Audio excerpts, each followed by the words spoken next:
Well. The Buffalo Sabres have lost yet another game.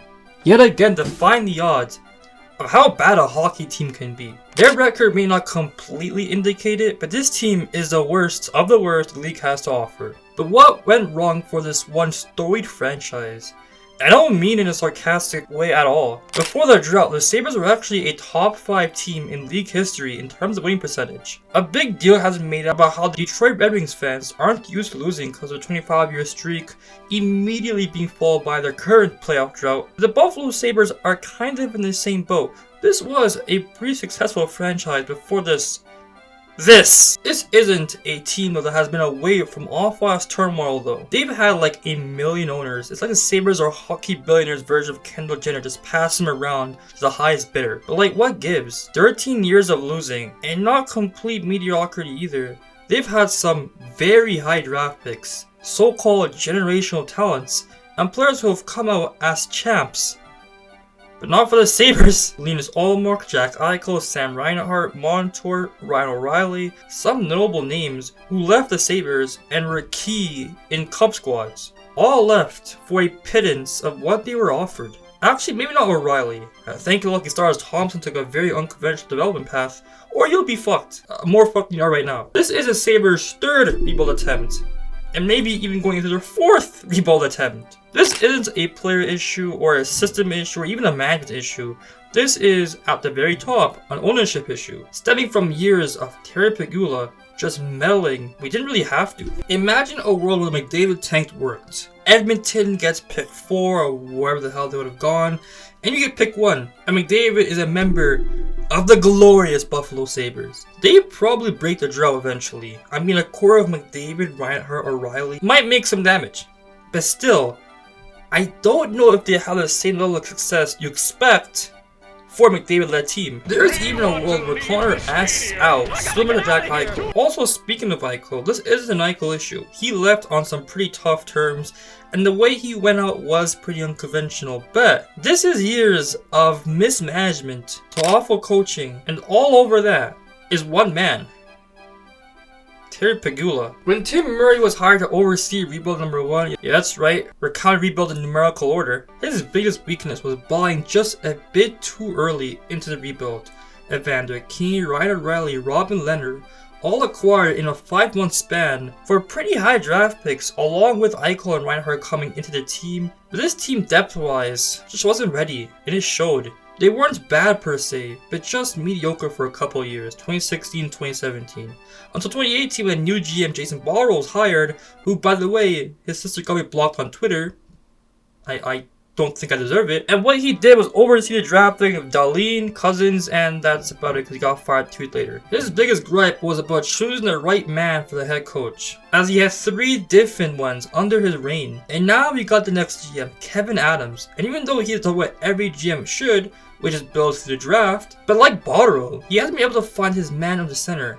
He's also had 3 head coaches under his reign. That's 3 GMs in a very short span. And don't get me started on all the head coaches. Ralph Kruger, anybody? Half the Sabres. Goddamn, Montour should have been on this team. But no, we had to trade him for a 3rd round pick, because, fuck. Sure, this team has been under constant turmoil, and the roster hasn't been safe either. How many times has this team traded a player for them to win a cup like 2 years later? The hypothetical team that Buffalo would have right now if everything went right, them still having Ullmark, Reinhart, and Eichel, along with Montour. Let's even throw Taylor Hall in there, why the hell not? That's a playoff team. Defense may be a little suspect, but it's still a wildcard team. But negligence in every aspect of the organization has prevented this. You know what Kevin Adams' job was before taking the GM role? He rented out hockey arenas. No, I'm not kidding, look it up. They also have a bare bones scouting department, which is where you get genius trade like a 2nd round pick for Beck Mallenstein, and trading Montour for only a 3rd round pick, and letting Ullmark go for nothing, because you got the next great thing in Devin Levi. Every aspect of this team is rotten, from the core, coaching, and especially management and ownership. In my rebuilding video I made a few months back, I mentioned how ownership is the most important part of a winning team. That's why Vegas is constantly good, because they have ownership that will spend to the cap spend for our department in scouting, and won't have issue giving out contracts and trading out deals when needed. Even though their ownership are kinda little snitches, yeah, I'm still not salty about that. The Pagulas aren't Melnick levels of bad. I mean, that man terrorized a team for nearly 20 years, but the Pagulas' biggest gripe has not been their spending. No, it's been their micromanagement, aka meddling. Like, he owns the Bills and he has taken a hands-off approach to them, and look how they've done. No, he doesn't make it!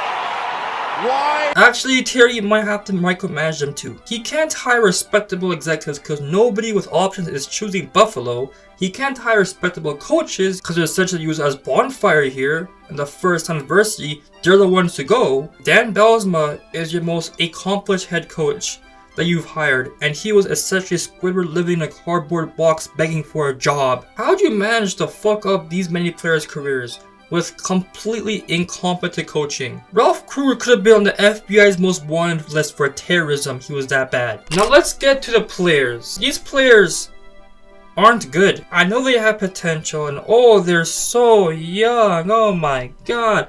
They're so pubescent. They have so much years to get older. Oh my god. This team for the past 2 or so years have been some of the youngest teams not only in the league, but NHL history. Led by youngsters may look nice in analytics, and oh my god, hockey Twitter is losing their minds. When the game gets tough, you can't rely on a bunch of 22-year-olds to push you over the edge. They don't have the statistical player anomalies like Crosby, Ovechkin, or McDavid, who were amazing at that age, to get over this hurdle. That's why teams like the Detroit Red Wings of last year, the Islanders, stick like gum in a wall when it comes to winning. The veteran players with experience on those teams were able to overcome the adversity. That's why those teams who weren't actually as good made a run last year, albeit very unsustainable. With younger teams, they don't have that. Instead, you get profoundly long losing streaks like this, but they don't know how to maneuver out of it. They're too young to know. Also, the owner giving a pee-wee pep talk before a game, only to get ass blasted against the halves of all teams is kind of hilarious, not gonna lie. Their forward makeup is interesting because in theory, it should be their strong suit. Tage Thompson, Alex Tuch, JJ Peterka, Benson, Cousins, along with depth options like Zucker, Quinn, and McLeod. That should be a pretty lethal top 9. But my god, do not play like it. Their playstyles do not complement each other at all. Specifically, Cousins is having a dreadful year and got tossed for abuse of official, which is hilarious to call because the threshold of the penalty is so far. It could range from saying the referee's breath stinks to fucking Chris Weidman the guy. But anyways, the forwards look like a bunch of talented players who either don't care or just too demoralized to score. The defense is something I've always had a gripe with for a bit now. You have 3 left-hand defensemen in Samuelson, Dahlin, and Power. And your next move is to acquire another one in Bowen Byram. Look, Casey Middlestat isn't having the greatest year, but you could have gotten a much better fit if you're looking to get one. Then a puck-moving offensive defenseman, which you already have 2 of them. Their best right-hand defenseman is Henry Okiarju, who sucks. Who, by the way, this team is paying Owen Power $8.25 million a year. For some teams, sign long-term deals before the breakout works out, and for some teams, it blows up in their face. Just how she goes. Also, Dahlin making $11 million and not being at least Norris caliber consistently is definitely a cause of concern. Look, he's great. I love the lane bit. $11 million is 2 more than Makar's 9, and like 3 more than Hughes' 8.5. Also, the general manager, Kevin Adams, did nothing to combat the issue of defense over the offseason. His moves were to buy out Skinner and bring in a bunch of depth players, when the biggest issue was that Tage Thompson Cousins took massive steps back, and the latter may never recover. And the goaltending. Look, the goaltending has been the least of their issues. But this team tried their absolute damnedest to ruin the short career of Devin Levi, aka Mr. Star Wars, making him start right away and penciling him as a day 1 starter straight from college, which is something that hasn't been done in 20 years. Developing goalies is not easy in the NHL. It's a crapshoot. You get UPLs coming out of nowhere and becoming a starter, like the Buffalo Sabres I prayed for a while for, and thank God it happened. But it doesn't happen like that, which is why you got to develop them in the minors. UPL developing the way he has prevented them from turning Devin Levi into this generation's Jack Campbell. And even then, this year's goaltending has been spotty. Stats aren't exactly sparkling. Okay, whatever, you can revise this over the offseason. They gave UPL a long-term deal too. Now this team is flawed, but it wouldn't be the end of the world if they weren't all extended long-term. The Thompson deal is solid, but Power, Cousins, Samuelson, hell, even Dahlin all have deals that would make it hard to move in a potential core shakeup. They bought out Skinner, and they got in the saving Zucker and goddamn Malmstein. Where is the logic? When rivals were making moves to adhere to the weaknesses, the Sabres relied on the core progressing when they should have been doing anything else. Like adding. And this isn't the first time this has been done. When they missed the playoffs by 1 point in 2023, their highest points in 2011 to that point, they spent the offseason pumping their chest and hoping that one of the young players took a step. UPL did by necessity, but other than that, they all regressed. The Sabres in 2018 all expected the young core of Eichel, Reinhart, Kane, and the rest of the team to progress. And that was followed by constant losing and the tank for Dahlin. Terry Pegula seems to be the owner to hop his own copium, a dangerous drug of choice in any dose. Just ask me, a Sens fan. Thank God for Linus Ullmark. Where does this team go from here? What do they do? Well, for starters, you find a way to undo the Byam trade. A trade that for some reason was received greatly, but has proven to be a dud. Especially now that he wants to be a number 1 defenseman, or he's out of here. Get a number 1 right-hand defenseman. Hell, get a number 2 right-hand defenseman. Hell, get Travis Hamonic. I don't care. Get someone who doesn't have to play his offside, for God's sake. As for forwards, you gotta make a move. It's players' values. You gotta trade them. You gotta make a move. It's tough because their value is at their absolute lowest, especially Cousins. I've seen the Cousins and Byram trade for Pedersen from the Canucks. But knowing his management, I feel like they trade for the wrong Elias Pedersen. Let's be honest here. There's also trading a guy like Benson for an immediate impact top sixer, but I feel like Benson is invaluable to the Sabres. Watching their games, he seems to be the only player who knows how to play winning hockey sometimes. The absolute last resort would be trading Tage Thompson since his deal is real nice, but I feel like this is an absolute Hail Mary move that I don't see happening. The goalie position, well, I just hope UPL continues to play from last year because otherwise you're fucked. When this team started their tank, the number 1 reasoning was simple. Why lose and get 8th overall when you can lose even harder and get 1st? Simple logic, really. And the Sabres played to perfection, trading any goalie that could make a save, any D-man that could make an offensive zone pinch, and any forward that could fire Richard faster than 85 kilometers an hour. All for the elusive and seemingly unattainable goal of eternal glory. See, kids, the Buffalo Sabres are a cautionary tale on why you shouldn't do crack. Seek out the hit, and you too could be sleeping on the cold, hard floor of the Atlantic. I'm going to end this video off with one of my favorite hockey rants of all time. Mind you, this video is from 2019, 5 years ago. All right, 803-0550, 1-888-550-2550. Those are the numbers. Dwayne is going to lead us off this segment. Hi, Dwayne. Thanks for calling. You're on the air. Hey, thanks, Bulldog. Thanks, guys.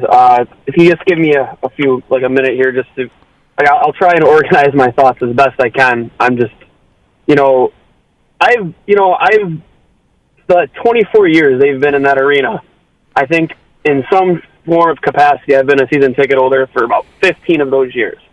I started, my first hockey card was Brad May. My first jersey was Pat LaFontaine. I idolized Dominic Hasek. I played goalie because of Dominic Hasek. I work for Hasek's Foundation now as a coach, and my life in hockey has been started because of Sabres hockey. I went to the finals games as a kid with my dad. I watched Jeff Sanderson score with one arm around Ed Belfour. I have so many great moments to talk about with this hockey team, and I'm surprised the organization remembered to wish Dominic Hasek a happy birthday today. I'll put it that way. It's so mind-boggling how we've fallen this far, and I was cautiously optimistic coming into this season because I wasn't fully expecting playoffs, but I was happy with the way the season started because the competitiveness was there. Last year was misery 100% after the 10-game streak. It was absolute misery because the passion was not there. And it's been there. And then they go out and lay an egg last night in front of me. I was at the game. The first time I went to a game with my sister, by the way, and she had to sit there through that. And it's mind-blowing. I don't need a Jerry Jones type of owner. I need an owner who's going to answer to the fans when they misspell names on jerseys and have Chinese knockoffs on alumni. Like, what is going on? Like, what are we doing?